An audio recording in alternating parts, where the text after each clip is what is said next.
When Jonathan David walked off the sodden pitch in Honduras in June, many people's attention turned to his next destination. Surely another move to a big European club.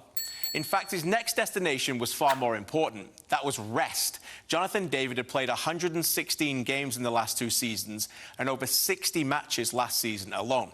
He has now returned to his club, Lille, under a new manager in Paulo Fonseca, and is thriving again. And I want to show you why and how valuable he is to Canada coming in prime form. This is his new season, and we start right away at the beginning of the year. He was occupying a right wing slot in a 4-3-3, the first match of the season. You can see him right here already looking and scanning the pitch. We play it through just to show you just how versatile of a forward player he's become. Now, what you see a lot of here is the work rate that you see as he continues to track back here and cover the space, win the ball back, and then away. And watch what David does next is he's got that explosion of pace. I think something he lacked a little bit as he got tired last season. Remember, he only scored 3 goals last season at the back end of the season in France from December all the way through to May. Look at that. 3 minutes into the season, he's got another goal. Again, here, Lille press really well, which is what they do a lot under Fonseca.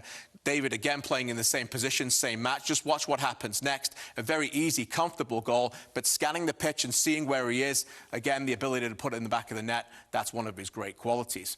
As I mentioned, David's workload, and it's, I think, is really important to show now what he's become. Here we see him against a defender. You think as a defender, you've got him all matched up here, but watch David's movement here. And when Cabella plays the pass, you know right away he's going to put the ball in, one-touch finishing. Watch what he does to get across the defender like that. He only needs one touch, and it's in the back of the net. Not only does he surprise the goalkeeper, who's left on basically on the ground, and the defender as well. It's a world-class finish by a player whose trajectory is on the way to becoming a world-class finisher.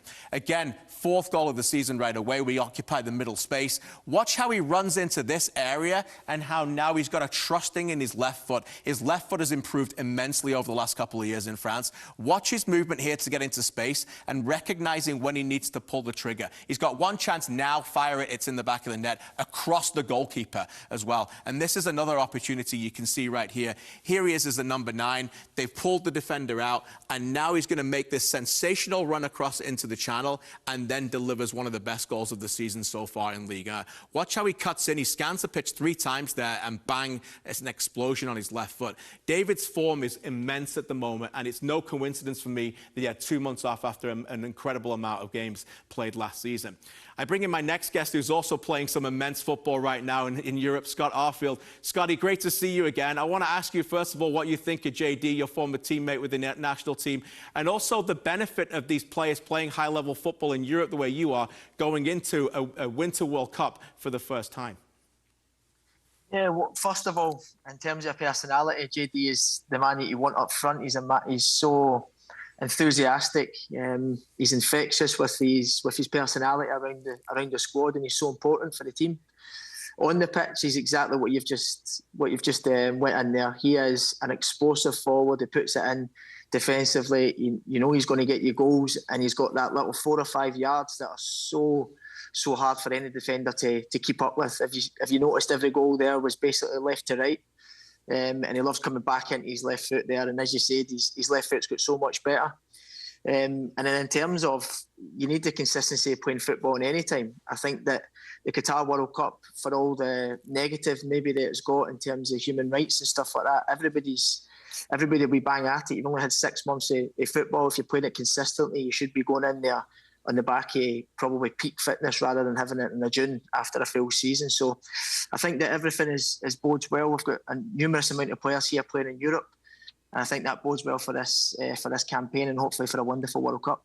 Yeah, great point. I want to ask you about your feelings about how they played on Friday when I show you the next board. So what I want to do is I want to try and construct our team for the World Cup. And I think there's a lot of people who know, there's a lot of places here that are cemented, right? So I broke them into 4 categories. And I want to show the first category first when we look at this board, because I think when I look at the first category, I think of a group of players right away who are going to start the World Cup. No doubters for me. We're going to put up a board of 8 players here. And I think when you put them up there right away, look at those players. You think Boyan, Johnston, Vittoria, Miller, Adekubi, Eustachio, Davies and David. We're going to get to some of the other ones in a minute, but it's clear from the 11 today and the 11 we saw on Friday, Scotty, that John Herdman's got a core group of players here that are going to play that first game against Belgium. Absolutely, absolutely. And I think that speaks for the depth as well, because the players that aren't even in the 8 of them, you could put them in this 8, and you could probably put that into 12 players, maybe 14 players that can put 11 positions. So there's no doubt that depth in this squad now is really getting to a level that's going to bode well. Yeah, let's go to my next one then. I want to show you the next one. I've put the next group of players that are for sure absolute players that are going to go on the plane. Players I think are going to play. Are just not definite starters for me. And maybe you could make the case of Atiba Hutchinson.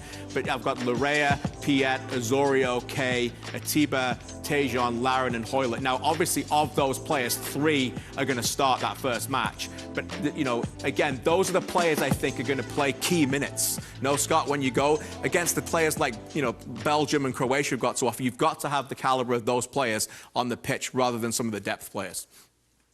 Absolutely. You've got your leading goal scorer of all time in that second list as well. So, that's what I'm talking about, the depth there. I think every player's got a case for to be in that first slide there. The depth in this squad now is really getting to a place that's going to take us in. As you say, the countries that you're going to be playing against here are top-level countries, top-level players that can manipulate the ball, and they've got goals all around. So knowing this manager, I think you might see a few surprises. He's meticulous in his detail. Maybe the things that we don't see, maybe yours and your job, and maybe as players that you oversee. This guy he'll know who's playing in these different games, John Herdman and his staff. He'll know what this squad needs for these games and hopefully get out the group stages.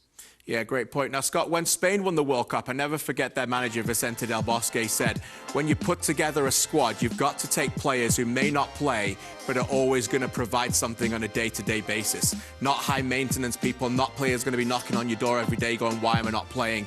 Players who are going to be in it for the team rather than themselves. So when I look at the next one, I've got Crepeau, Sinclair, Dane Sinclair, Scott Kennedy, Daniil Henry, Ismail Kone, Cavallini and Ike Ugbo. For me, players I think will be absolutely at the World Cup, or very close to being at the World Cup, but players that will know their roles, both on the training pitch as well. When you've been to a Gold Cup and you've been travelling with Rangers to Champions League games, how important are those fringe players that they're in it for the team and not themselves? Absolutely so important. If I ever go into management, this is the sort of personalities that you need in this in club football and international football, because everybody's here for a reason. Everybody wants to play minutes. Everybody wants to represent, but not everybody can. So it's so important that the training, the standards stay at a level, and you can only do that if you've got good people fighting on the same cause. There's probably 4 people in that slide there that that excite me so much. I think obviously Cavallini, Crepeau, the cases for them, they've been so experienced, but the one player in there is Ismail Kone. I think he's going to have a fantastic club career, and I think he's going to be so important for this team going forward. So I think if he gets minutes tonight, I think he'll really show. Yeah, quickly before I go to the next slide, I want to ask you about Daniil Henry as well. I put him on that list. People may think he might be going on the next one. He's injured at the moment, but he is that kind of player that you mentioned, being in it for the squad, very friendly within. Everybody loves him being around. But you know what else he brings, Scott? He brings size and a presence. Yeah. And some of the centre-backs at Canada don't necessarily have that. If you need to win a key header in the 90th minute against Lukaku or somebody like that, what's your thoughts on having Daniil in the team? Absolutely. I think he's made a case to be starting. I know he's picked up an injury at the minute. In terms of personality, he's another one that bodes well for the team. He's got friendship with everybody in that team. So certainly off the field, as Daniil, he's a no-brainer to bring in it. And on the field, I think over the last few years, I think you've seen how important he is to this country. Yeah, great points. That's 23. Let's get to the last board, and these are the players on the bubble for me. I've gone with Cornelius and Waterman. I think we might get one of them. Fraser, Wotherspoon. I had to throw my buddy Scott Arfield on there because he didn't rule it out the other day. Liam Miller played. Brim came on as well. Corbiano and Koleosho. It's going to be hard for those forward players, Scott, to get minutes. When you think about Davies and Hoylett and David, and then you've got, obviously, everybody else going on there, and Larin, and then those 4 players are going to find it difficult. Who do you look at on that list? Maybe we'll get to you in a second, but who do you look at that list that you think should go to the World Cup? I think Liam Miller's done enough over the last 4 years in the national team to be straight on there. I think over the last 2 years in Switzerland, he's been on fire, scoring important goals, Europa League goals, league goals. So I think he's done enough to bring that in as well. But everybody's got a case for that. I mean, we're just throwing out opinions here. It doesn't mean that you're going to get disheartened. This is this is the reason why John picked such an amazing squad, 25, 26 players. Yeah. There's going to be some people that are going to be disappointed. That's just the nature of football. But when you're in the squads, this is why friendly games shouldn't be friendly games. You've always got something to hamper home to try and get into that next slide, to try and get into that team. And when you do that, it breeds success. You're preaching to the converted. They're internationals, they're not friendlies. And Liam Miller played as a fullback on Friday, so you can see there's lots of chances to there. I threw you on there because I know what you said to me last week, giving me a chance. It's caused some Scottish headlines as well in the media. Scott Arfield wanting to return to Canada or doesn't throw it away. So I just wanted to put that up there and give you a little bit of love as well. Scott, you know, you can join us and talk about the World Cup all you want if you want, but there's a chance for you out there as well. But I can't thank you enough. Yeah, I can't thank you enough for joining us again, Scott. All the best. Enjoy the game today. Can I say thank you, mate? All the best.